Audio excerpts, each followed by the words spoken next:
Hello, and welcome to another Rangru cast, to me Rangru, and today we are doing a 1v1 on Nuclear Winter. It's coming probably the most popular 1v1 map. So, on the left hand side, in blue, playing as Blueful, we got ourselves Razzmann. And on the right hand side in red, but don't be mistaken, he is playing as Blueful as well, we got valkotman. So, let's speed this up and get right to it. So it seems like Razzmann's playing a general blue 4 deck, and Voke, yeah, also playing a general blue 4 deck.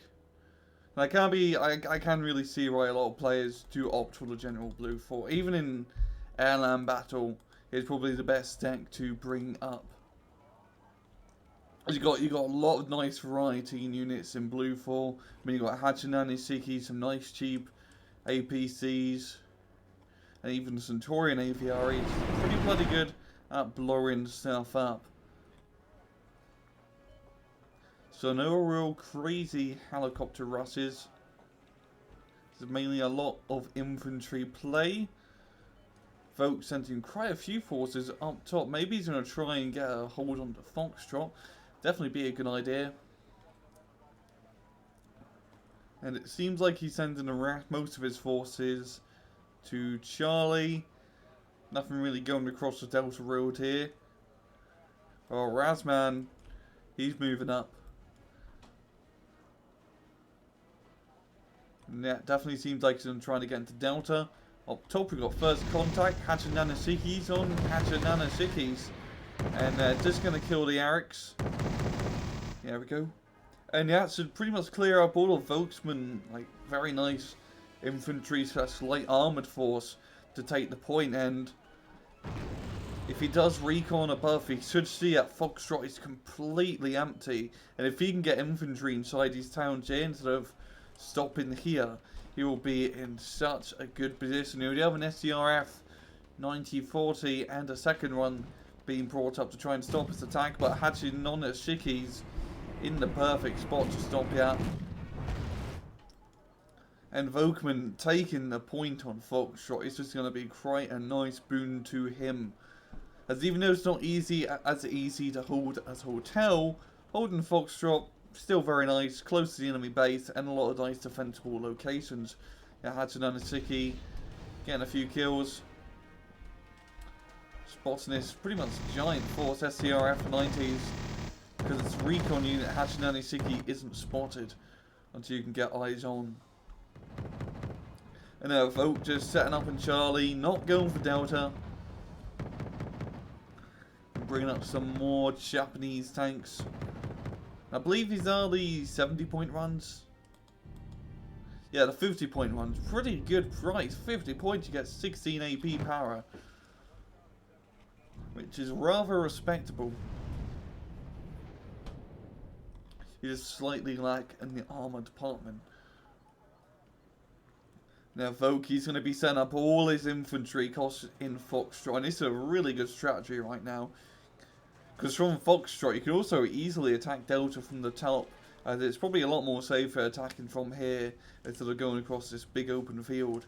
Less, a bit of a shorter range, shorter exposure. And folks, is going to be moving his M1 on the 3. He's going to be spotting all the blue 4 units.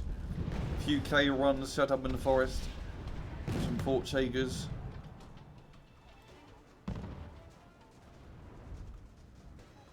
And Razzmann doing a bit of a counter push in the bottom of Charlie, getting some infantry into the point. There's nothing really too much here. Quite a lot in terms of armor. But we do have that K run, and that should easily contest all the armor here. Vogue bringing up some infantry to reinforce.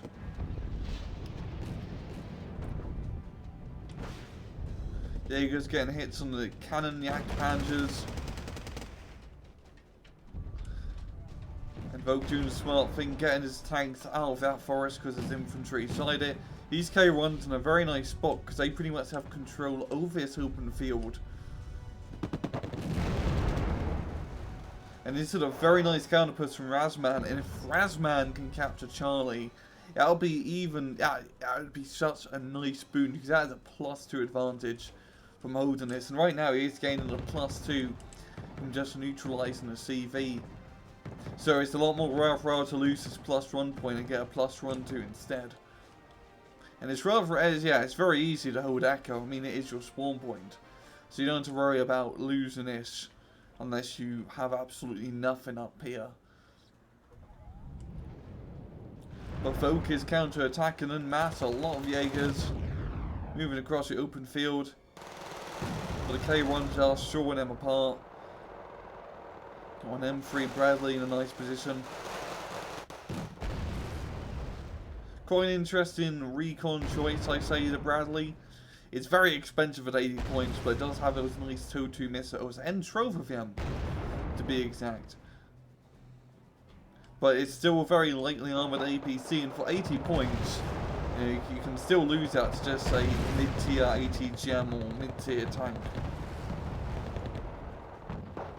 And oh look, we got M36 Sluggers. It's like we're playing Men of War Soap Squad or Company of Heroes 2 now, bringing in the bloody World War II tank destroyers. I do believe these guys have a rather nice HE, yeah, 3 HE power, decent accuracy though, but no machine gun. And Razzmann moving along the bottom side of Charlie. Going to be getting some infantry down there in this forest.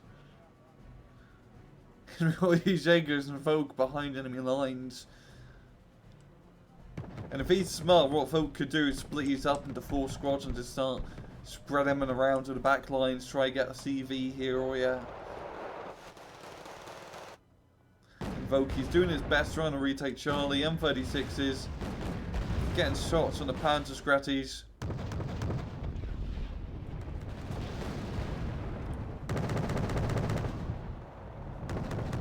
M3A2 Bradley pounding at the infantry.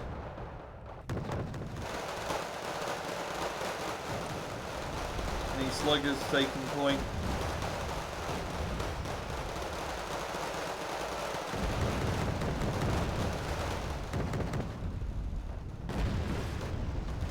And Razzmann quickly bringing out reinforcements to retake the forest. More Panzer Grenadier or Jaegers. These M113s going out to the Jaegers, but yeah, they're going to be running.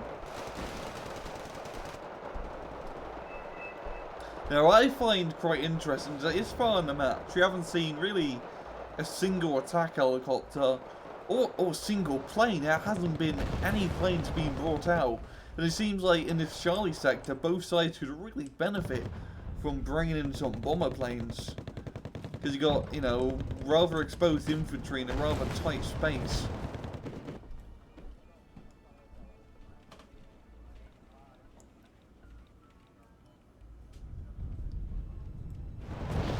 And here just going back and forth, but Voki definitely does have the defensive position. Having these towns up top definitely helps quite a bit.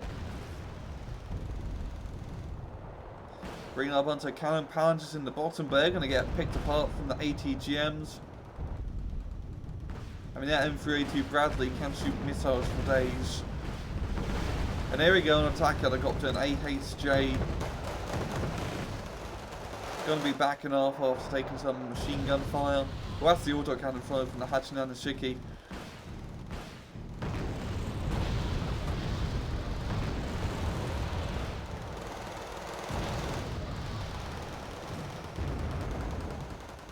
And it's really just a back and forth over Charlie. I mean, up top we've got some crazy APs or crazy transports. And it's getting wrecked by the Nanosiki, which is definitely in a smart spot, yeah. Up top, things are rather quiet. And Volk really needs to start bringing up CVs. I understand he's spending most of his money on getting the infantry to hold Charlie. But he needs to get CVs because he is going to lose very soon. Oh, there we go. We're Harrier GR7 dropping in some bombs. The first plane of the game. And Volks, he's got a very concentrated force here. And he's going to be moving up. The M36s holding in the back line as Jaegers and M113s take point. Razzmann already taking a few buildings out for it, but you know, slowly losing out. And in blue 4 matches, it really is just battle of the Jaegers. Just one of the best cost-effective infantry in game. All duty at MG3. And the Bradley getting killed by the Bradley. And he's going to be taking point. This is a very nice position to have. He can just pound a raid and all the stuff in the open field. Now Voki is definitely making a lot of ground. He has a lot of forces, mainly a lot of infantry. So it seems like he's going to be taking this. Razzmann, not really many reinforcements being brought up, and the infantry back here do have quite a way to go still. Another Harrier GR7 with 4 pave ray missiles.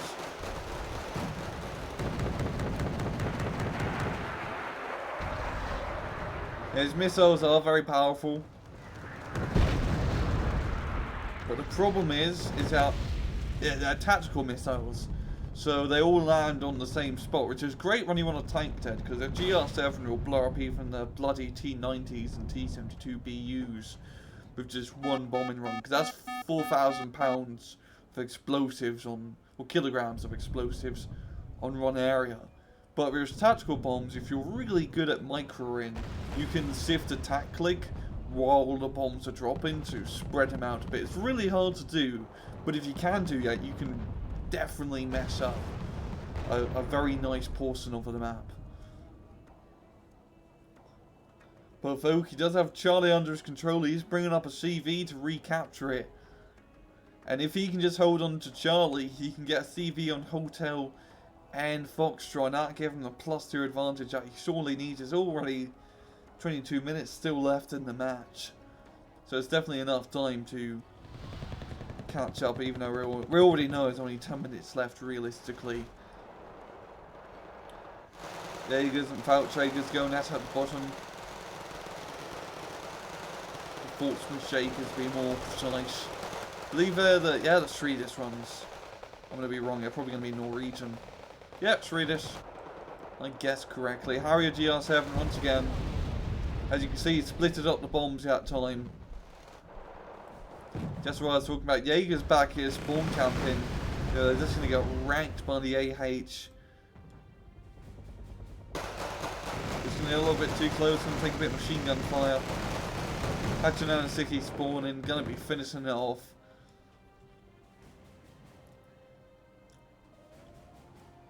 But Razzmann, even though he didn't manage to hold Charlie, the damage has already been done. He's at such a lead. And even though he lost out topside, kept moving his forces, aggressively taking Charlie, because he knew that Volk spent all his money up top just to defend it. And the Harriers dropping in the bombs, once again splitting them up. That's the type of micro-run you want to be doing with tactical bombers. The infantry down below, Razzmann's infantry getting pounded rain from the APCs. And here we go, he's trying to get back into the forest. Fusiliers and Pansgrettis, SDR from 90 supporting. I think, yeah, he's going to outnumber the forces in the middle here. And he's going to make a bit of headway. Especially when that Harrier comes in and blows them to bits. There we go. Well-known helicopter flying into enemy lines.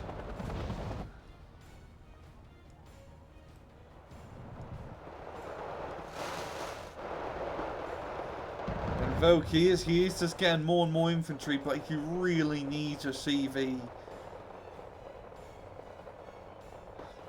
I mean, Razzmann is doing a very good job keeping on the pressure, tying up Vogue's funds on, you know, infantry and defensive units instead of giving them a break, because that break would allow Vogue to get the CVs up. We've got Stormers getting brought up into the forest.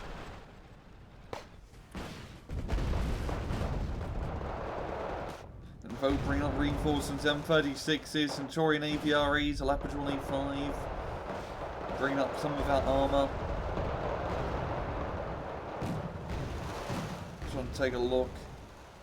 That's a very nice 60-point tank. I mean, both sides are using very similar decks, only really minor differences between both of them. Both of them even using M36s, a unit I have never even contemplated of using. But for 10 points, I guess you can never really go wrong with a cannon. Even though the cannon is a little bit ancient.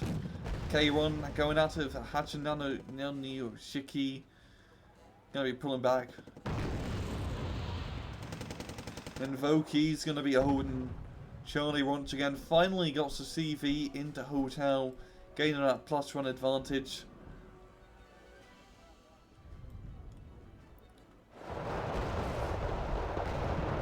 And Raz is keeping on the presser, bringing up a parry and a puff. Puff gonna try and get the Roland. And the Roland does manage to kill the Harrier.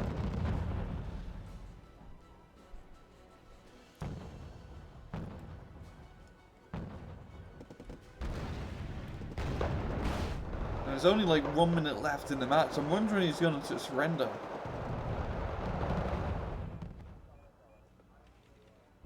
I have a feeling it's most likely going to be Vogue. Yeah, he's going to lose that point.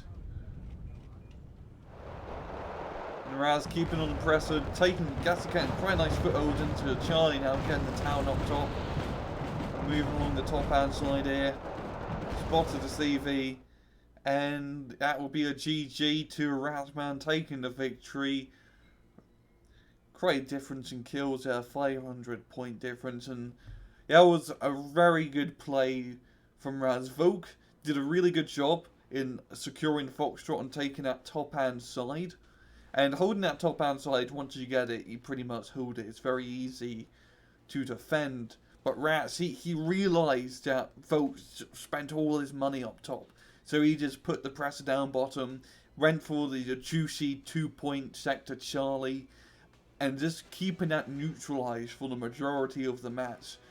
Man is allowed to get all those points and, of course, win. And not just by, you know, keeping it neutralised. Even when he lost it, he kept on putting the pressure on that point. Because having that pressure on that point stopped Volk from, you know, managing to gain a little break, getting up the CVs, capping, you know, the top 2 points, and then gaining a point advantage over Raz. But yeah, it's some very good play. Just a really good show of how tying down your opponent, especially in 1v1 where CVs are expensive, can go an awful long way. But yeah, fun match, rather enjoyable, good game from both sides, and I'm going to leave it at that. This has been another Rangrocast. I hope you guys enjoyed the video. And as usual, please just take it easy.